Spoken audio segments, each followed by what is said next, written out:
हमारे साथ वरिष्ठ पत्रकार जयंत मेनकर साहब भी जुड़ गए हैं। जयंत साहब, शुक्रिया आपने वक्त निकाला एनडीटीवी से बातचीत करने के लिए। आपकी पहली प्रतिक्रिया मैं यहाँ पर जानना चाहूंगी, क्योंकि शरद पवार का ये जो फैसला आया है ये बिल्कुल अचानक आया है। देखिए, ये अचानक आया है, लेकिन आपको इसको इस प्रकार से देखना चाहिए कि हरदम खुद शरद पवार बोलते हैं, जो उन्होंने आरोप लगाया है, जिसकी वजह से उन्होंने नेहरू गांधी परिवार को या किसी भी परिवार के ऊपर वो बोलते हैं कि एक वक्त आना चाहिए कि आपको रिटायर होना चाहिए। जिस प्रकार वो यही बात हरदम कहते हैं, और आज जब वो खुद 82 ईयर्स के हो चुके हैं, तब उन्होंने इस प्रकार से किया है। लेकिन एक प्रकार का इमोशनल यहां दिख रहा है, एक इमोशनल जलवा जो दिख रहा है वो इस प्रकार का है कि जो बाला साहब ने कभी रिटायरमेंट की घोषणा की होती थी, तब कई शिवसैनिक आके बोलते थे कि सर आप नहीं रिसिग्नेशन नहीं देंगे। इसी प्रकार का एक इमोशनल अपील यहां भी दिख रहा है, और मुझे लगता है कि यहां भी इसी प्रकार का इमोशनल अपील चल गई। फिर से यही सब कमेटी बोलेगी जो आपने बताया कि एक समिति बनाई जाएगी, उसका फैसला यही होगा कि पवार साहब आप बने रहिए। एक प्रकार से ये ऐसे साबित करना चाहते कि मैं तो वैसे छोड़ना चाहता था उम्र के लिहाज से, लेकिन अभी मैं इस पद पर इसीलिए बना रहूंगा क्योंकि सब मेरे साथी चाहते हैं, इसीलिए मैं इसके ऊपर बना रहूंगा। ऐसा वो एक प्रकार से साबित करना चाहते हैं। तो सक्सेशन प्लान में क्या हो सकता है? क्या आपको लगता है कि वहां पर क्या अब तय है कि अजीत पवार के पास पार्टी रहेगी यदि कोई सक्सेशन प्लान है तो? देखो, जहां तक अभी तक सक्सेसर प्लान में अगर अजीत पवार का नाम खुद शरद पवार ने बोला है तो वही रहेंगे। जहां शरद पवार जिस प्रकार से वो बोलेंगे वही इंप्लीमेंट होगा, ऐसा मुझे मानना है। हो सकता है कि अगर उनको दबाव बना रहा और अभी वही बने रहे तो बात अलग है, लेकिन अगर शरद पवार जी ने खुद डिसाइड किया है कि मेरे बाद अजीत पवार में, या मैं अभी रिटायर हो रहा हूं और मैं रिटायर होऊंगा और अजीत पवार अध्यक्ष होंगे, तो वही होंगे। या तो कोई कॉम्प्रोमाइज फॉर्मूला निकाला जाएगा जिसकी वजह से कार्यकारी अध्यक्ष वगैरह ऐसा कोई पद बनाया जाएगा, ऐसा भी हो सकता है। लेकिन ये सेकंड के लिए रोकता हूँ, ये तस्वीरें आ रही है, ये तस्वीरें दिखाना चाहता हूँ। एक कोई कार्यकर्ता है वो जो है रो रहा है बुरी तरह से। काश्मीरच्या लोकांना तुम्हाला सांगितला की साहेब तुम्ही देशाचे नेते, प्रफुल्लभाई होते ते कार्यक्रमात, तटकरे साहेब आले नाही, त्यांची आई साहेब ते होती, आजारी होती, याच्यामुळे ते मोठा कार्यक्रम दिल्लीचे कॉन्स्टिट्यूशन क्लब मध्ये झाला। 26 पक्षाचे मोठे नेते होते, खासदार होते, सगळे लोकांची एकच आवाज होती, पवार साहेब तुमच्या सारखा नेता नाही, कश्मीर से लेके प्रदेश में सांप्रदायिक लोकांचे मुकाबला करू शकतात। सभी जो मानते हैं कि सांप्रदायिक शक्तियों से सिर्फ आज आप मुकाबला कर सकते हैं, तो आज आपकी जरूरत है। आणि या पार्श्वभूमीवर साहेब तुम्ही आम्हाला अशा निर्णय घेता, हे आम्हाला और ऐसे समय में तुम्ही निर्णय घेतला तो आम्ही जब आपकी नेतृत्व जरूरत है, आपका निर्णय हमें मान्य नहीं है। राजीनामा देणार हे साहेब सांगतो। तो यहाँ पर सभी नेता जो हैं अपनी अपनी बात रख रहे हैं और सभी एक मत से इस बात पर राजी हैं कि शरद पवार को ये जो अपना फैसला है ये वापस लेना चाहिए। जैन साहब, यहाँ पर अभी कुछ देर पहले हमारे वरिष्ठ सहयोगी मनोरंजन भी इस बात का जिक्र कर रहे थे। जब हाल ही में वो शरद पवार से मिलकर आए तो उन्होंने एक तरह से बातचीत में ये कहा था कि अब रोटी पलटने का वक्त आ गया। ये बहुत महत्वपूर्ण वक्त चल रहा है। अगर हम अपने देश की राजनीति की बात करें, अलग अलग राज्यों में चुनाव हो रहे हैं और बहुत ही नजदीक अब लोकसभा के चुनाव आए हैं। ऐसे में शरद पवार का एनसीपी से वापस लेने का फैसला का असर आप किस तरह का देखते हैं? देखिए, जो भी बोल रहे हैं वो एक मिनट पवार साहब बोल रहे हैं। आपण सगळे एकत्रित पक्षात काम करणार आहोत, मी फक्त पदावर बाजूला होतोय। तुमच्यापासून मी बाजूला नाही, तुमच्या सगळ्या कामाला, कार्यक्रमाला तुमच्या बरोबर मी आहे। फक्त है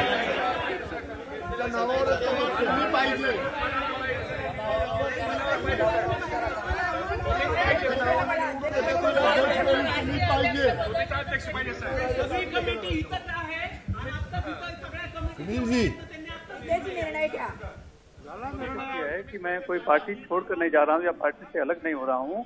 मैं आप लोगों से अलग नहीं हो रहा हूँ, आपके हर साथ में रहूंगा, हर कार्यक्रम में रहूंगा। लेकिन कार्यकर्ता इस पर भी मानने को तैयार नहीं है। उनका यही कहना है कि आपने जो अध्यक्ष पद से हटने की बात कही है वो आप वापस लीजिए। अब सुनील तटकरे जो हैं वो बोल रहे हैं। देशांतील पुरोगामी विचाराच्या सर्वच कार्यकर्त्यांच्या आयुष्यातला सर्वात तब तक हम एक बार क्लेशकारक जयंत दिवस। साहब का यहाँ पर रुख कर लेते हैं। जयंत साहब, आपने भी सुनी शरद पवार जी की प्रतिक्रिया यहाँ पर, और उनके असर की हम बात कर रहे थे क्योंकि अभी बहुत महत्वपूर्ण वक्त चल रहा है भारत की राजनीति में। तो मुझे ऐसा लगता है कि एक प्रकार से मुझे याद आ रहा है कि इंदिरा गांधी ने इसी प्रकार से कोई दूसरा नाम आ सकता है कि एक जमाना था, या आज भी राहुल गांधी के अलावा कोई वैसे नेतृत्व, आज भले अध्यक्ष मल्लिकार्जुन खड़गे होंगे, लेकिन हम सब जानते हैं कि वैसे राहुल गांधी का ही नेतृत्व है। उसी प्रकार से बाला साहब ठाकरे का भी पक्ष शिवसेना है, जो एक प्रकार से मोनोलिथिक, एक परिवार ओरिएंटेड, एक पार्टी ओरिएंटेड है। तो एक मानना चाहिए कि शरद पवार के राष्ट्रवादी कांग्रेस ये भी एक पारिवारिक पक्ष है, और वो उनको मानने वाले लोगों का एक समूह है, और जहां तक वो चाहेंगे वो उस पद पर बने रहेंगे। एक प्रकार से उन्होंने भी एक इमोशनल ये अपील साबित कर दिया पूरे देश के लिए, अपने माध्यम से पूरे देश को बता दिया कि कैसे मेरे कार्यकर्ता चाहते हैं।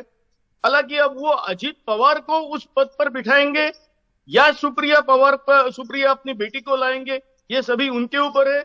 या वो जिस प्रकार से वो बोल रहे कि मैं थोड़ा सा निवृत्त होना चाहता हूँ, पार्टी से जुड़ा रहूंगा, यानी क्या एक नई अरेंजमेंट की जाएगी, किसी को कार्यकारी अध्यक्ष बनाया जाएगा, ये सब उनके ऊपर निर्भर है। लेकिन देश का जो राजनीति है, मैं मानता हूं कांग्रेस से लेकर सभी पार्टियों में एक प्रकार की निपोटिज्म, वंश परंपरा है। ये सभी पार्टियां पारिवारिक है, एक परिवार से जुड़ी हुई है। लेकिन और सर, राष्ट्रवादी लेकिन सर यदि हम मौजूदा राजनीति की बात करें तो अब ऐसा कहा जाता है कि एक बार once a politician always a politician. तो आप जैसे एक जर्नलिस्ट है तो वो भी मरते दम तक जर्नलिस्ट ही है, वैसे भी पॉलिटिशियन है। तो आज के राजनीति में पवार साहब की भूमिका यदि नेशनल लेवल पे देखें विपक्ष को एक करने के लिए, उसमें तो काफी महत्वपूर्ण है। देखिए, नेशनल लेवल पे पवार साहब का अपना एक तजुर्बा है, उनका अपना एक वजन है। लेकिन एक बात मैं आपको यह भी कहना चाहूंगा कि पवार साहब की राष्ट्रवादी पार्टी के टोटल एमपीज की संख्या कभी भी 9 से ऊपर नहीं गई है। और नेशनल लेवल पे अपने बलबूते पे प्राइम मिनिस्टर के लेवल तक या और कुछ बार्गेनिंग करने के लिए नेचुरली कितने एमपीज चाहिए, इसके तो हम सब अंदाजा लगा सकते हैं। ये बात वो मानते रहे हैं, ये बात वो मानते रहे। जब भी उनसे मुलाकात हुई है वो मानते रहे, नीतीश कुमार भी मानते रहे कि हमारी उतनी संख्या नहीं है कि हम दावा कर सके, इसलिए ये लोग कहते हैं कि कांग्रेस के बिना कोई मोर्चा नहीं बन सकता है। ये बात अजीत पवार नहीं, कुछ यहाँ पे मीटिंग में कुछ कहा जा रहा, पहले उसको सुनते हैं सर, पहले फिर मैं आता हूँ। तुमच्यामुळे घडलं आणि आज अचानकपणे असा निर्णय घेतल्यामुळे आज अक्षरशः आम्ही सगळे स्तब्ध झालेलो आहोत। कोणत्याही वेळेस आपण घेतला निर्णय परत घ्यावा अशी आमची सर्वांची विनंती आहे।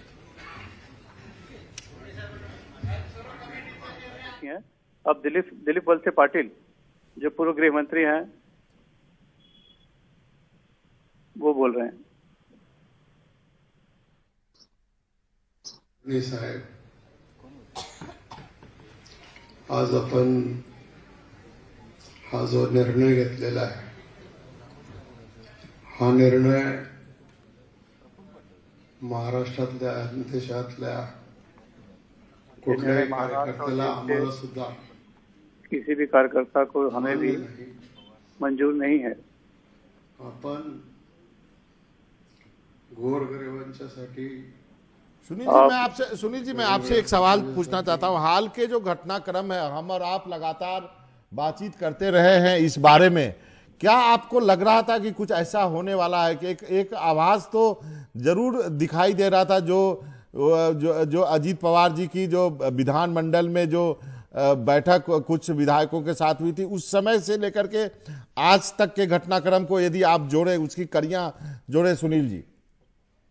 बिल्कुल बाबा, दरअसल जब से अजीत पवार बीजेपी में जाने के सोच रहे हैं या जा रहे हैं, ऐसी खबरें शुरू हुई, तब से बहुत से एनसीपी के कार्यकर्ताओं, नेताओं से मिलना हुआ है मेरा।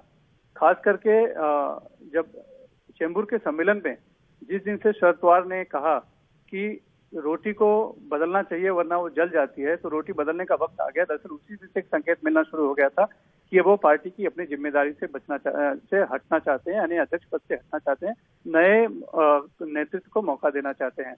दरअसल जिस दिन शरद पवार ने एक बात कही थी कि एमवीए में जो है वो अभी उस पर क्या बात करना है, अभी तक सीटों का बंटवारा नहीं हुआ है। तो एक खबर चली थी, आपको याद होगा, कि महाराष्ट्र में महाविकास आघाड़ी के अस्तित्व पर सवाल उठ गया था। उस दिन, उसके दूसरे दिन सुबह ही लगभग 2 घंटे पत्रकारों के साथ शरद पवार बैठे थे, ऑफ कैमरा बातें हो रही थी, और उस दौरान भी उन्होंने बातचीत में कहीं ना कहीं ये संकेत दिया था कि अब वो पार्टी की जिम्मेदारी से हटना चाहते हैं, सामाजिक काम वो करते रहेंगे, लोगों के साथ मिलेंगे, उनकी समस्याओं पर बातें करेंगे, लेकिन पार्टी की जो जिम्मेदारी है अब वो कहीं हटना चाहते हैं और नए नेतृत्व को मौका मिलना चाहिए। और वही सी बात को उन्होंने एक संकेत के तौर पर चेंबूर के सम्मेलन में पिछले हफ्ते कहा था, और ये भी कहा था कि जो भी नए कार्यकर्ता हैं, नेता हैं, जो अच्छा काम कर रहे हैं, ऐसे लोगों को आगे मौका दिया जाना चाहिए, और अगर रोटी नहीं बदली जाएगी तो वो जल जाएगी, इसीलिए अब रोटी बदलने का वक्त आ गया, ये बात उन्होंने कही थी। तो हमें लग रहा है कि इसकी एक पृष्ठभूमि लगभग उन्होंने अपने तैयार कर ली थी। और शरद पवार के बारे में माना जाता है कि वो जो भी फैसला लेते हैं वो बहुत सोच विचार कर लेते हैं, और एक बार फैसला लेने के बाद जल्दी वो उससे से वापस नहीं होते हैं। तो देखिए, इन्होंने अचानक से आज भावनाओं में भर के ये बातें नहीं कह दी, बल्कि उन्होंने इस बात के साथ में कमेटी की घोषणा भी की और नाम भी बताया। यानी वो पहले से मन बना चुके थे और उन्होंने उसकी तैयारियां कर ली थी, कमेटी भी उन्होंने तय कर ली, कमेटी में किसे किसे रखना है ये भी तय कर दिया था, और तब जाके उन्होंने अपनी बात की घोषणा की। और ये बात हैरान करने वाली है कि प्रफुल्ल पटेल से लेके अजीत पवार से लेके सुप्रिया सुले तो खैर उन्होंने अभी तक कुछ नहीं कहा है, लेकिन जयंत पाटिल जो इनके एकदम से करीबी हैं वो भी कह रहे हैं कि हमें भी इस बात की जानकारी नहीं थी कि शरद पवार साहब कुछ इस तरह का फैसला लेंगे, ऐसा निर्णय लेंगे।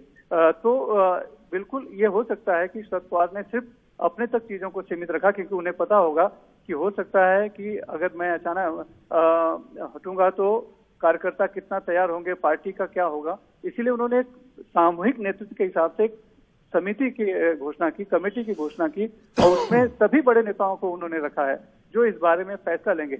लेकिन आज हम जब देख रहे हैं, आज जब उनकी किताब का विमोचन था, जो किताब है उनकी सभी मेरे साथी, उसमें जो है मेरे साथ लोग, उसमें जो है उन्होंने जैसे ही घोषणा की, चूंकि इस कार्यक्रम में उन्होंने देखिए एक अवसर भी चुना है कि उन्होंने कहा भी कि मुझे कब क्या फैसला लेना है और कब सेवानिवृत्त होना है, छोड़ना है, वो भी जो है कि मैं सही समय पे करूंगा। यानी एकदम सही समय उन्होंने चुना।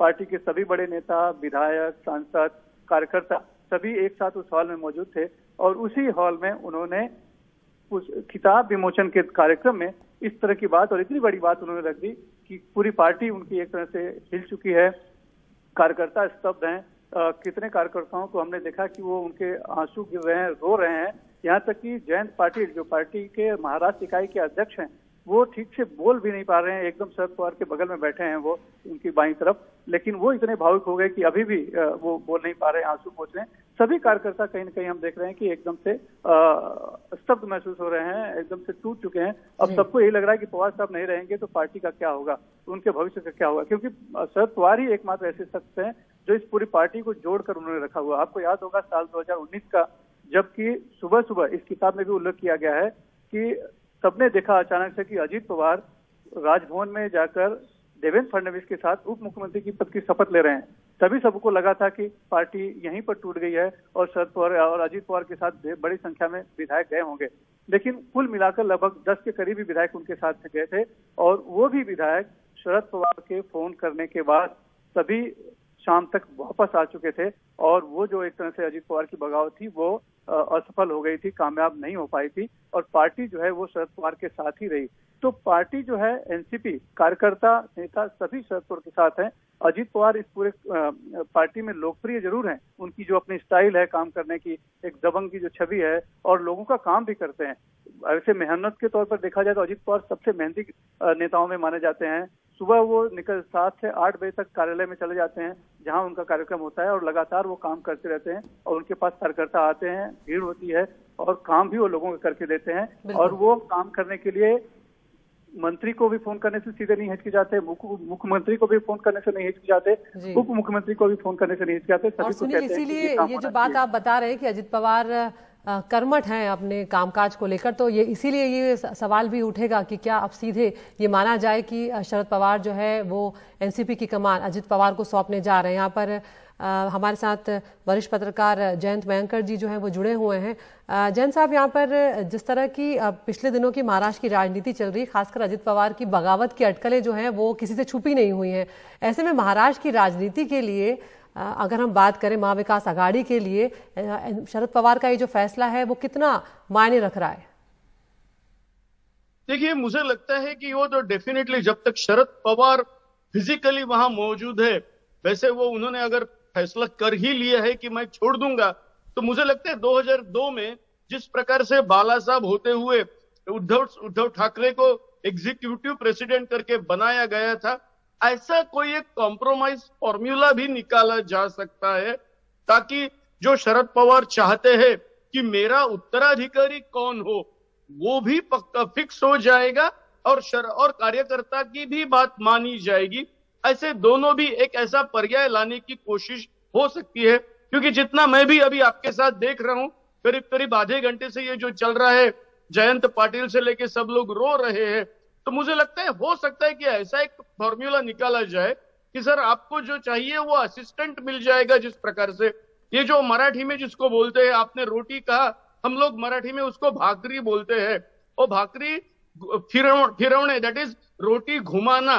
तो ये आज तक उन्होंने हर वक्त यहां उन्होंने अभी तक 4 डेप्यूटी सीएम दिए हैं, लेकिन कभी भी पार्टी के अध्यक्ष वही बने रहे, that is from 1999।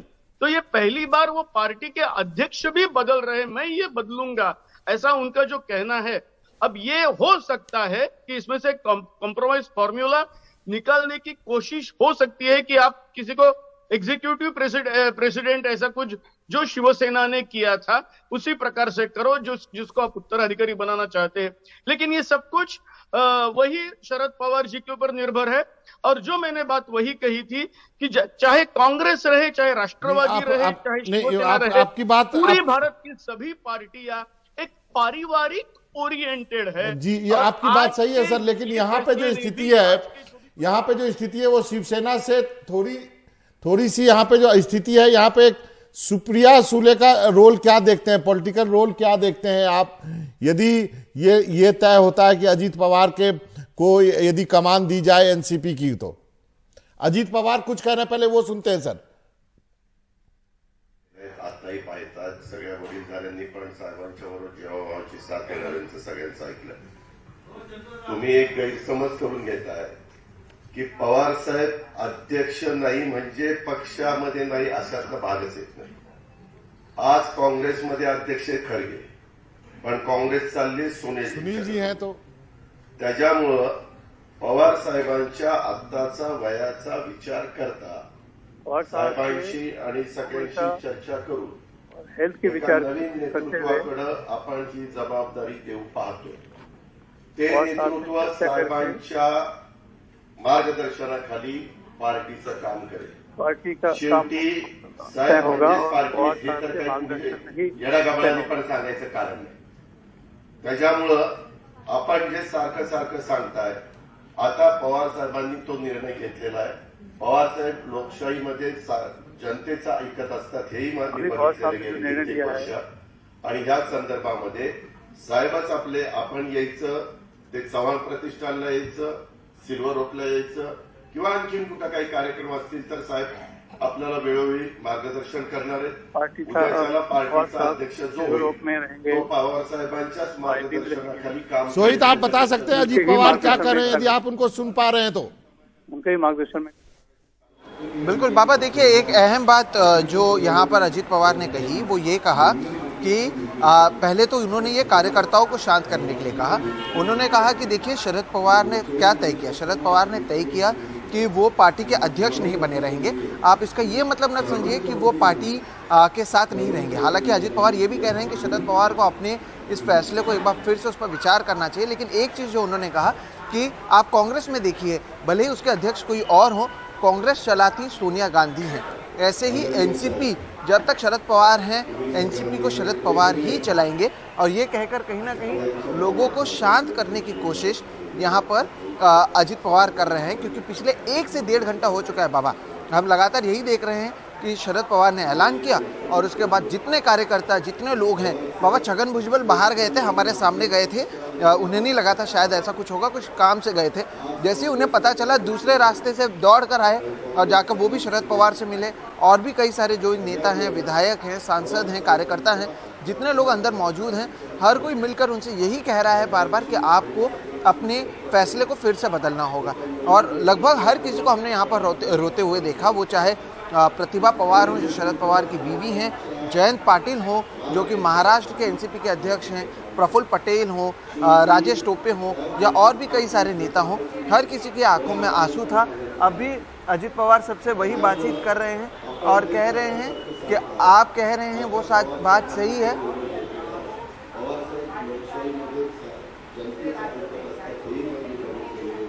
Sharad Pawar लोकतंत्र में भरोसा रखते हैं, उन्हें पता है कि जो जनता कहता है वो सही है, तो हम चाहेंगे कि जो जनता यहाँ पर कह रहे हैं उसको भी वो सुने।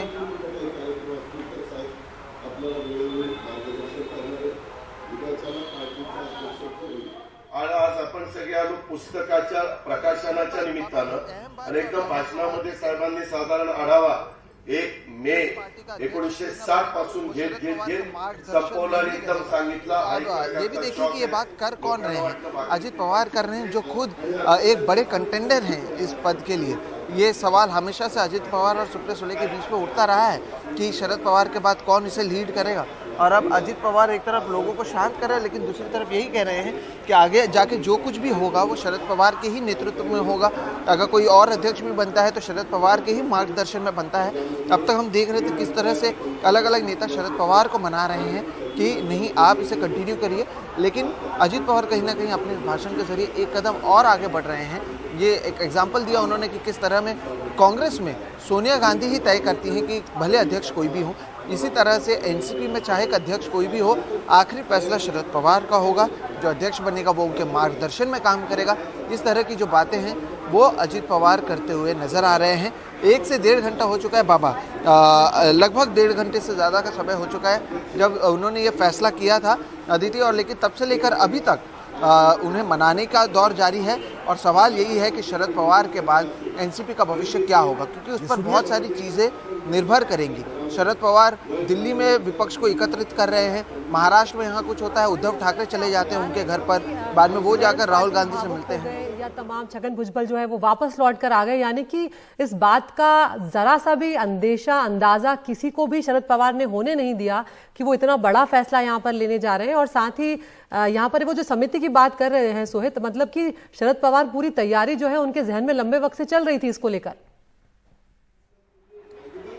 जी बिल्कुल, और शरद पवार, ये बाबा भी इस बात पे अग्री करेंगे कि शरद पवार बिना सोचे समझे कोई बात नहीं करते हैं, बिना कैलकुलेशन के आगे की रणनीति बिना तय किए, या अभी जो कुछ हो रहा है ये शायद ही ऐसा होगा कि उन्हें पता नहीं होगा कि उनके डिसीजन के बाद इस तरह का रिएक्शन आएगा।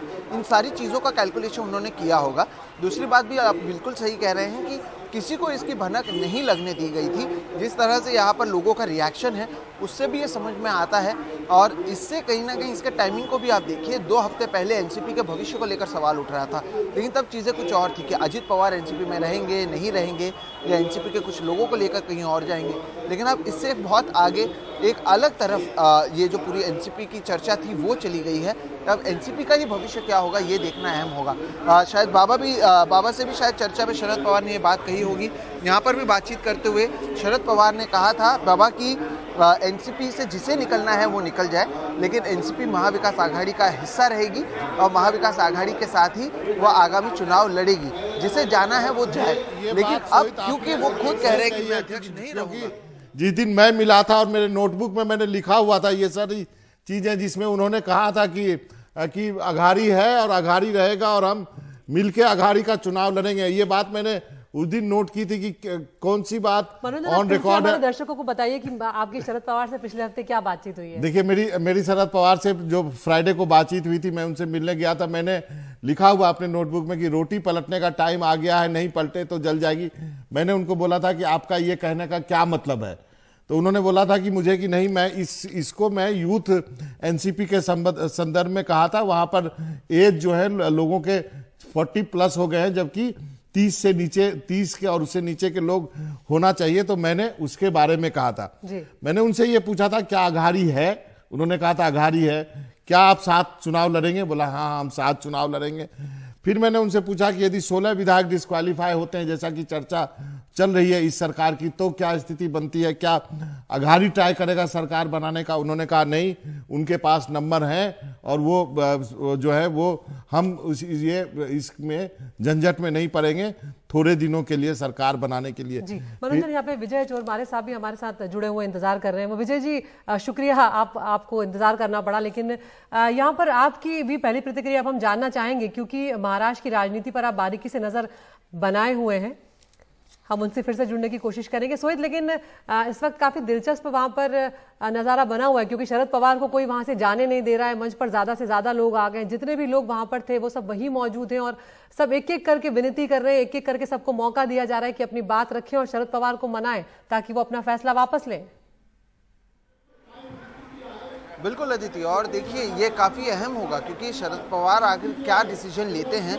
अगर वो मान लीजिए कि अभी वो इन सभी के सुनकर ये भी कह लें कि नहीं चलिए ठीक है मैं अभी भी अध्यक्ष बनता हूं, लेकिन ये सवाल तो कम से कम भी ओपनली आ गया, जो शायद 4 दीवारों के बीच था कि शरद पवार के बाद एनसीपी का नेतृत्व कौन करेगा, और इसे लेकर भी जरूर उनके मन में पहले से ही कुछ ना कुछ तय होगा।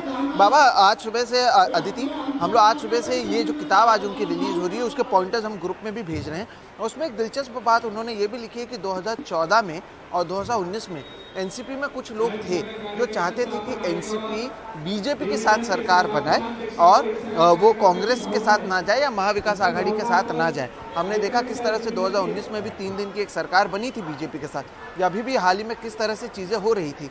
अगर उनमें से कोई अध्यक्ष बनता है तो क्या पार्टी का जो भविष्य है वो बदल जाएगा, ये भी एक अहम सवाल है, क्योंकि पार्टी में ऐसा हर कोई नहीं है जो चाहता है कि कांग्रेस और महाविकास आघाड़ी के साथ रहें। ऐसे कई हैं जिनके खिलाफ ईडी सीबीआई के केसेस हैं, उन पर दबाव है, या वो शरद पवार पर भी दबाव बना रहे हैं पार्टी में कि पार्टी की अगली दिशा क्या होगी, और यदि अजीत पवार बनते हैं तो क्या होगी।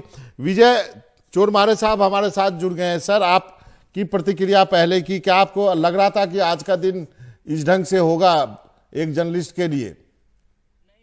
बाबा, ऐसा कोई नहीं लग रहा था कि इतना बड़ा ऐलान शरद पवार करेंगे, मगर उन्होंने किया है।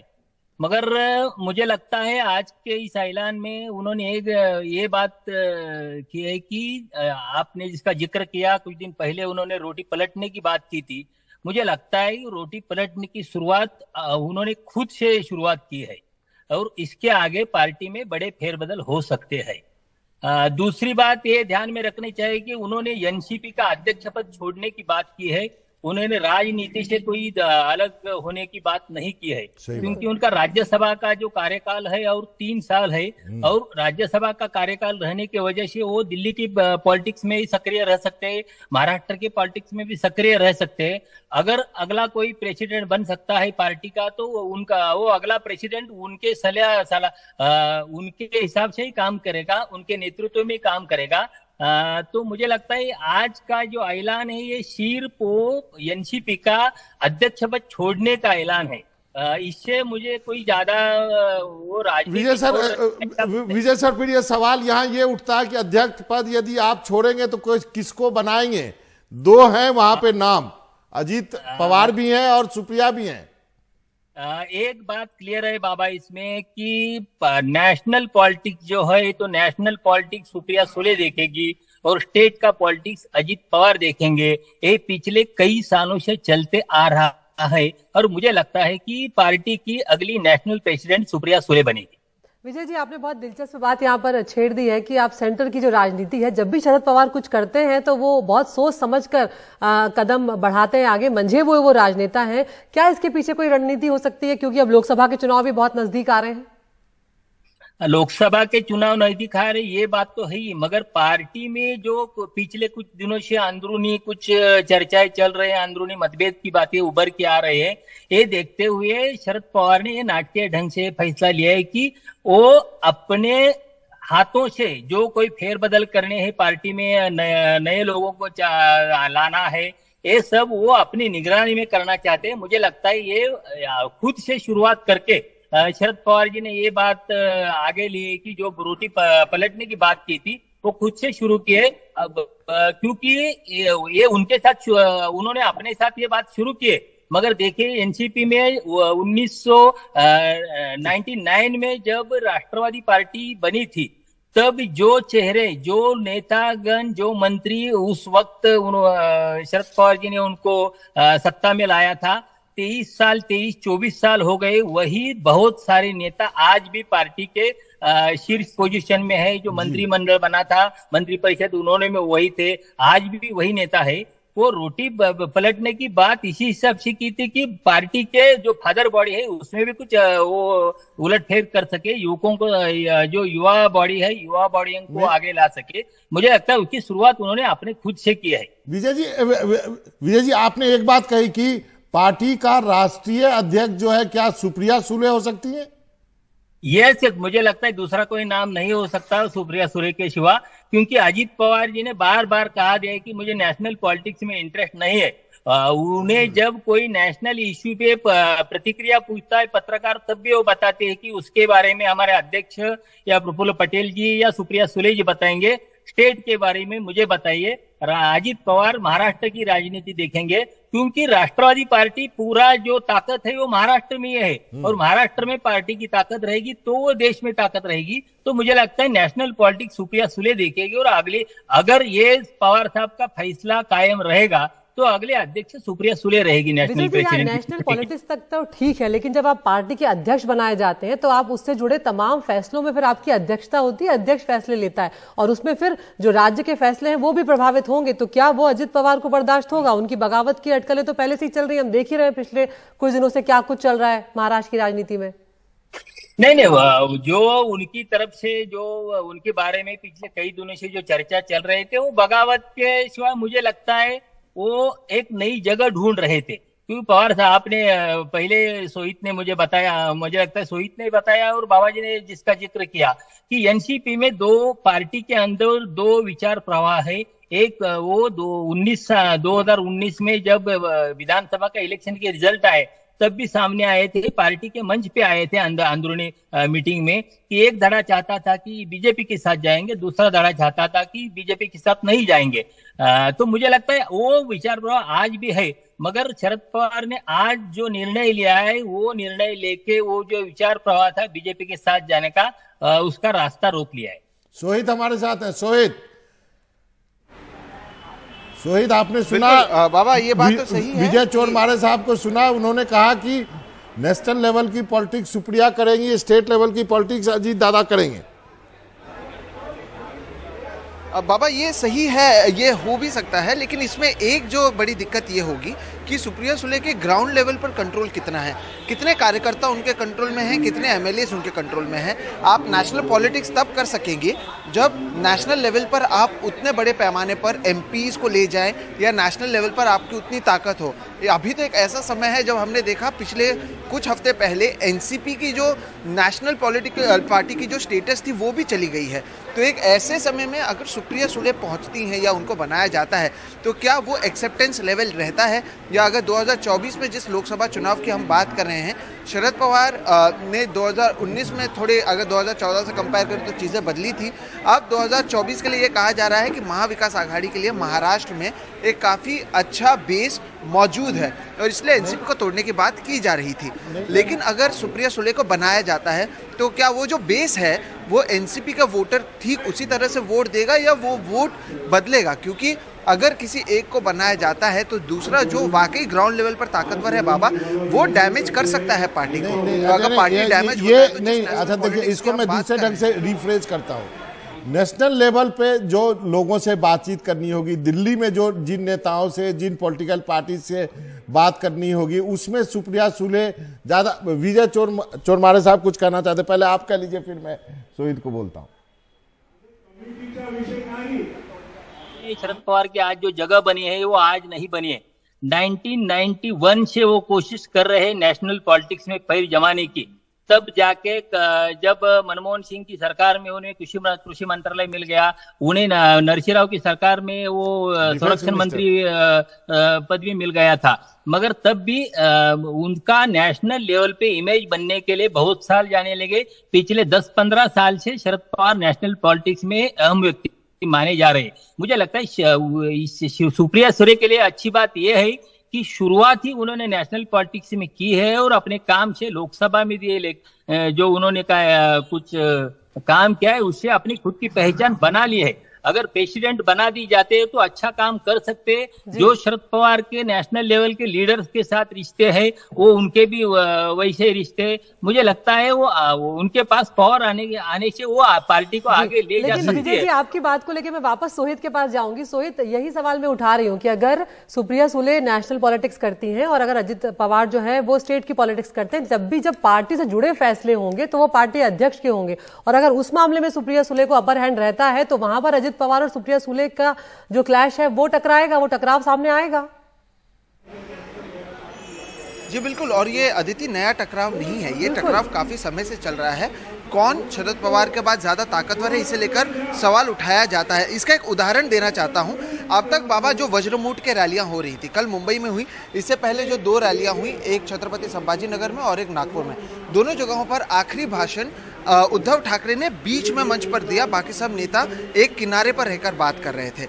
लेकिन उससे भी अजित पवार नाराज हो। उन्होंने कहा ये किसी एक पॉलिटिकल पार्टी की भाषण नहीं है, हम हर कोई अपने अपने पॉलिटिकल पार्टी को लीड कर रहे हैं और ये एक अलायंस का भाषण है। इसलिए अगर कल के आप भाषण देखें बाबा, तो जब अजित पवार बोलने आए उन्हें बीच मंच पर रखा गया बोलने के लिए, और पटाखे अजित पवार के समय लगाए गए, उद्धव ठाकरे के समय नहीं, जबकि ये मुंबई में हो रहा था। क्योंकि जो एक प्रतिष्ठा की बात जो यहाँ पर अदिति कर रही है, ये उसी का उदाहरण है।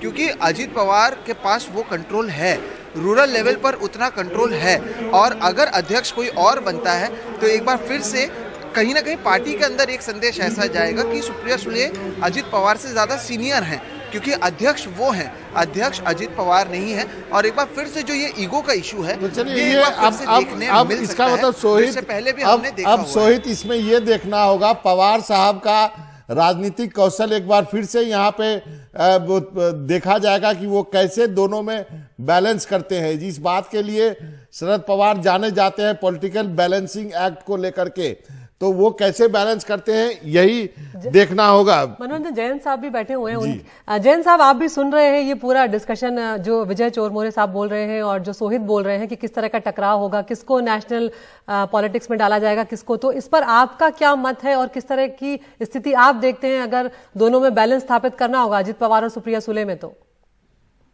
शरद पवार, मुझे कहना पड़ेगा, कुछ चीजें मैं अलग कहूंगा, लेकिन एक इतने मंझे हुए पॉलिटिशियन है। जैसे हमने देखा है कि राज ठाकरे, उद्धव ठाकरे और बाला साहब ठाकरे में एक टकराव हुआ, या मुंडे परिवार में भी चाचा भतीजा का टकराव हुआ। लेकिन शरद पवार ने अपने घर में चाचा भतीजा का टकराव होने से टालने के लिए ये चाल चली हो सकती है, ऐसा मुझे लगता है। क्योंकि ये 3 परिवार जहां चाचा भतीजा का टकराव हुआ, और आप जानते हैं कि राज तो अलग भी हो चुके हैं और पंकज और धनंजय भी अलग अलग है। लेकिन यहाँ शरद पवार कोशिश कर रहे हैं, और जो बार बार आप याद दिला रहे कि 2019 में उन्होंने देवेंद्र फडणवीस के साथ जो शपथ ली थी, उस वक्त एक ये भी माना जाता है कि खुद शरद पवार चाहते थे कि डिप्यूटी सीएम के लिए जयंत पाटिल का नाम आ जाए। और जैसे ही अजित पवार को यह पता चला, उनको गुस्सा आया कि कम से कम मुझे डिप्यूटी सीएम तो मिलना ही चाहिए, और इसके लिए उन्होंने देवेंद्र फडणवीस के साथ जाकर वहां उप मुख्यमंत्री पद की शपथ ली। ऐसा भी एक प्रकार की चर्चा महाराष्ट्र में कभी कभी चलती है। तो ये भी एक कारण है, इसकी वजह से वो गए थे। और आज तो अजित पवार को उधर के भी दरवाजे बंद हो चुके, क्योंकि वहां एकनाथ शिंदे आ चुके हैं। इसके लिए उनको तो यहीं रहना पड़ेगा एक प्रकार से, क्योंकि दोनों ओर से उनके ऊपर फिर भरोसा नहीं रहेगा।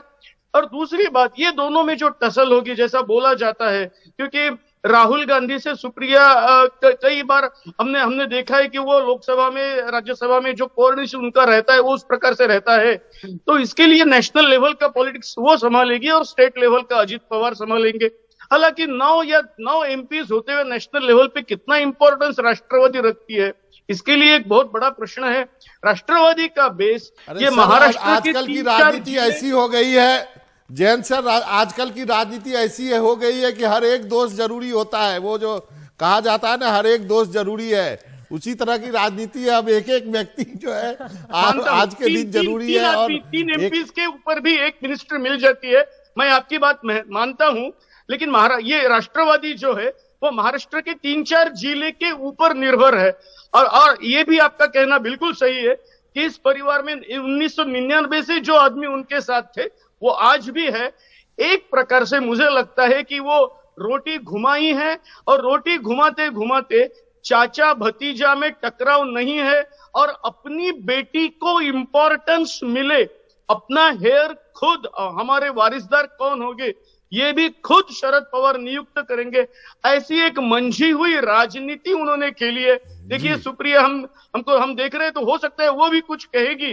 तो इस प्रकार से ऐसा लगता है कि एक मंझे हुए खिलाड़ी की तरह ये चाल शरद पवार जी ने खेली है। जरूर जरूर, अब हमें इंतजार होगा कि किस ढंग से वो बैलेंस करते हैं शरद पवार। एक बार हम ब्रेक पे जाएंगे, लेकिन विजय चोरमारे साहब, आपको लगता नहीं कि अब एक बार फिर से पवार साहब का पॉलिटिकल वो जो बैलेंसिंग एक्ट है वो एक बार फिर से देखने को हमें मिलेगा, अजीत पवार और सुप्रिया सुले के बीच में अपना वो तय करने के लिए? हाँ बाबा, पिछले कई दिनों से महाराष्ट्र की राजनीति देख रहा हूँ, और दोनों एनसीपी की तो बहुत करीब से देख रहा हूँ। बार बार सुप्रिया सुले ने भी क्लियर किया है और अजीत पवार ने भी क्लियर किया है कि अजीत पवार को कोई नेशनल पॉलिटिक्स में इंटरेस्ट नहीं है, सुप्रिया जी को कोई स्टेट पॉलिटिक्स में इंटरेस्ट नहीं है, वो अलग अलग चीजें देखते हैं। और शरद पवार ने भी यही बात पे जिस वक्त उन्होंने इसके बारे में, सुप्रिया और अजीत पवार के बारे में सवाल पूछे, उन्होंने भी यही बात कही है। तो मुझे लगता है इसमें कोई मतभेद की चीज नहीं हो सकती।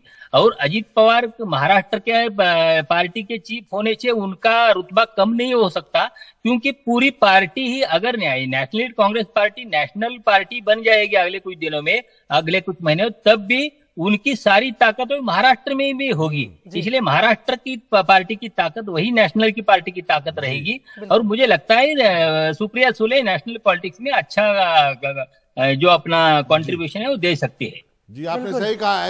एज ए पार्लियामेंटेरियन जो है सुप्रिया सुले का बहुत अच्छा परफॉर्मेंस है लोकसभा में, और जैसा कि पवार साहब को हम इतने सालों से देखते आ रहे हैं कि हमेशा संसद भवन में रहती हैं, कोई भी डिबेट हो वो वहां पे बैठी रहती हैं, चाहे आपको लोकसभा में 4 ही आदमी क्यों ना दिखता हो। बिल्कुल। तो इस वक्त की बड़ी खबर, एनसीपी अध्यक्ष शरद पवार ने पद छोड़ने का, एनसीपी अध्यक्ष पद से छोड़ने का ऐलान कर दिया है, और अब देखना होगा कि आगे क्या कुछ होता है, क्या अजित पवार या सुप्रिया सुले में से किसी को चुना जाता है। एक ब्रेक के लिए यहां पर रुक रहे हैं।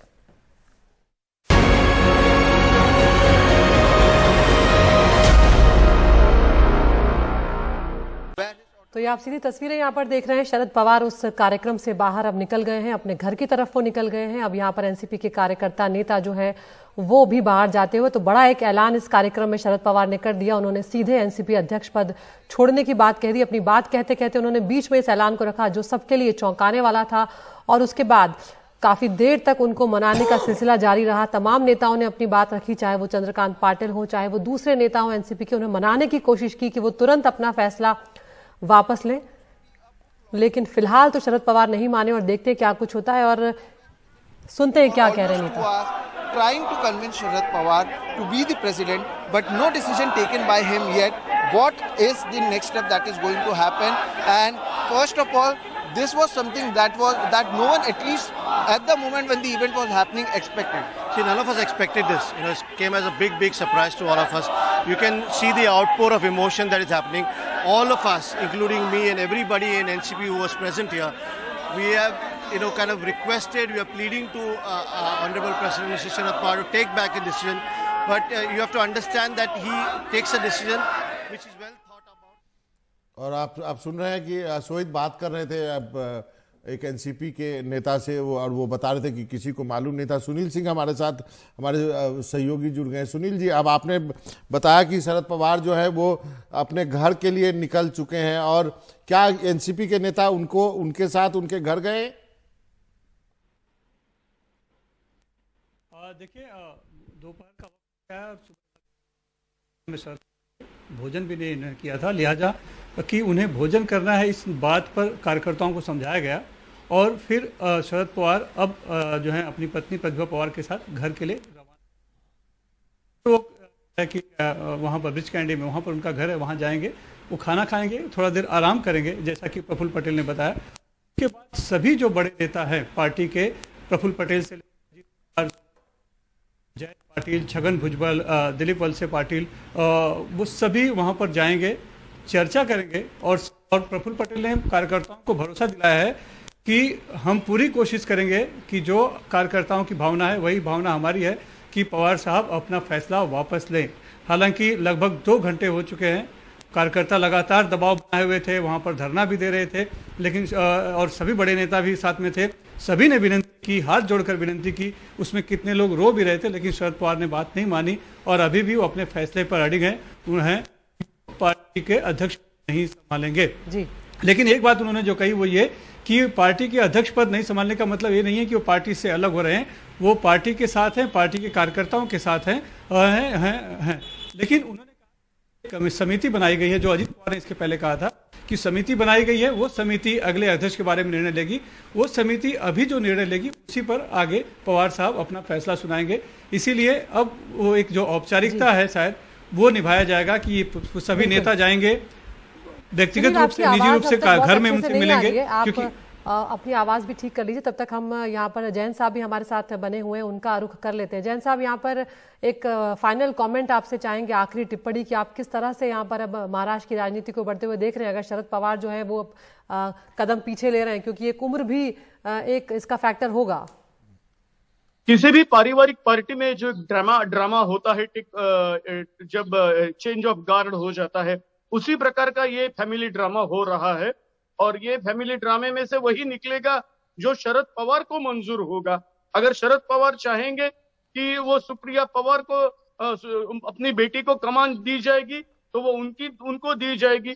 लेकिन जहां तक मुझे लग रहा है, अब शरद पवार अपना फैसला वापस नहीं लेंगे, क्योंकि जिस प्रकार से उन्होंने कहा है कि अगर वो वापस लेंगे तो उनमें कोई फर्क नहीं रहेगा, तो वो वापस तो नहीं लेंगे। लेकिन वो हो सकता है कि हमारे अपने बाद कौन रहेगा, एक प्रकार से वो रेटिफाई करके जाएंगे कि सुप्रिया विल हेड, या तो अजीत पवार को कमान दी जाएगी, जो भी कुछ है। जैसे मैंने बोला कि चाचा भतीजा में, इस परिवार में संघर्ष होने के लिए वो उन्होंने टाला है, तो यही बात वो अभी पूरे अपने हाथों से करेंगे। और वो एक प्रकार से उनमें एक शांति अपनी पार्टी में पूरे, और जिस प्रकार से ये पार्टी वो चलाना चाहते वही अरेंजमेंट करेंगे, ऐसा मुझे लगता है। जी जी जी, बहुत बहुत शुक्रिया सर आपका, आपने वक्त निकाला हमसे बातचीत करने के लिए।